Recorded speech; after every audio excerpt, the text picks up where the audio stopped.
Okay, I just nearly tripped over the easel.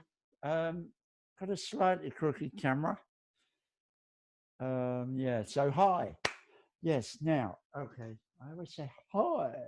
Hi. Right, we're going to do some first marks. Like we've already found the center. I've like shown you what image I'm going to use. I'm actually not going to even look at the image because I know roughly the first marks that I want to make.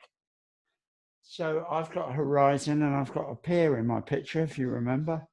And I can, yes. So I'm just going to make a horizon here. So I'm going to sort of use, because it's C, Prussian blue, well, blue, darker blue.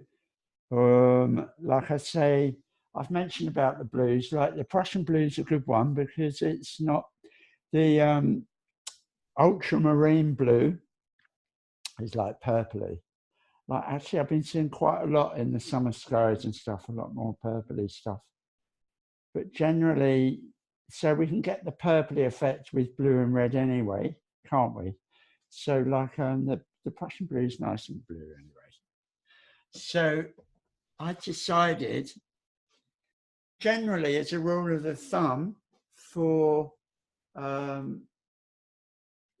it's good to have like something like a third, 2/3, or a third. Now you can either have 2/3 sea and a third sky, blah blah blah.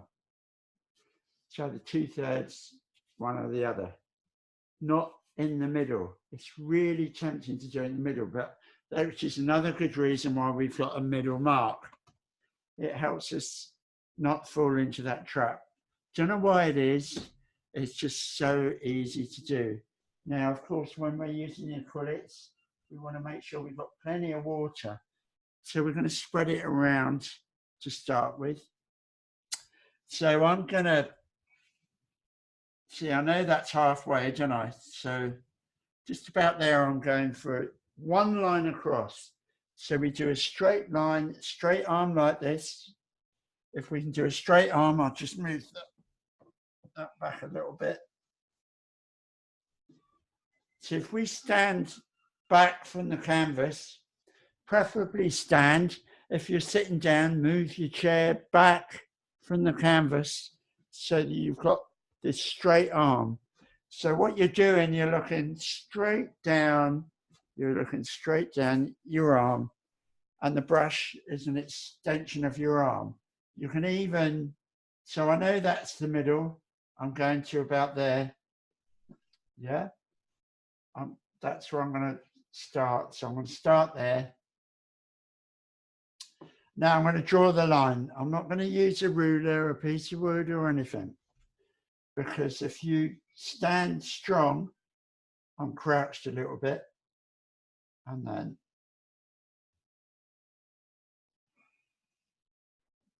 then we can go back. If you have your straight arm and you're like your arm's distance from its support, you'll amaze yourself. So I've already got, and you see the Prussian blue for the sea is lovely. Straight away. So what I want you to do is get that line in. Of course, it looks a bit crooked, and I think it's because my camera's crooked. I think it might be just a little bit crooked. I've got to get another little bit of equipment. Nice to see you so close. So, straight line. And there's this microphone, look. So, hopefully you can hear me well. You can see all the wrinkles on my face. So we've got a line there, and that's the main thing that we want to get. And then if I go back and have a look behind the camera, so you obviously won't be behind the camera. Hopefully you can still hear me. Yeah, I would say it isn't straight. That's okay. That's okay. So we do need to look back a bit. We can just do another bit of work on it. A bit more water. So we've got a straight line. We just keep doing it until we get confident with it. And I also think it's a bit lower than I want it. It's a bit lower than I want, really. Just a tiny bit. It's nice with lots of water on it with the acrylic. Just get used to that line. That line, I think I've adjusted the canvas to fit the camera. That's the problem. I was drawing a straight line, but actually the whole thing's crooked.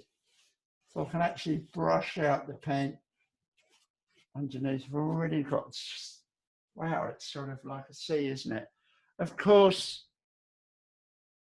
it's fine to use the blue as well as if you're doing work, green work. The other thing is if you've got an undulating horizon, i.e. hills and stuff, I still want a straight line. We get the undulations afterwards. What we need is that separation between the sky and the foreground. Seems like lots of conversation about one line, isn't it? A lot of the painting is not painting. So it's like actually just getting into a rhythm, like a dance, standing back, looking at it and just making your own feelings, your own judgments about what you're doing. The more you do that, the more you'll gain confidence and the more you'll be able to move forward with it. So there you go. Thank you.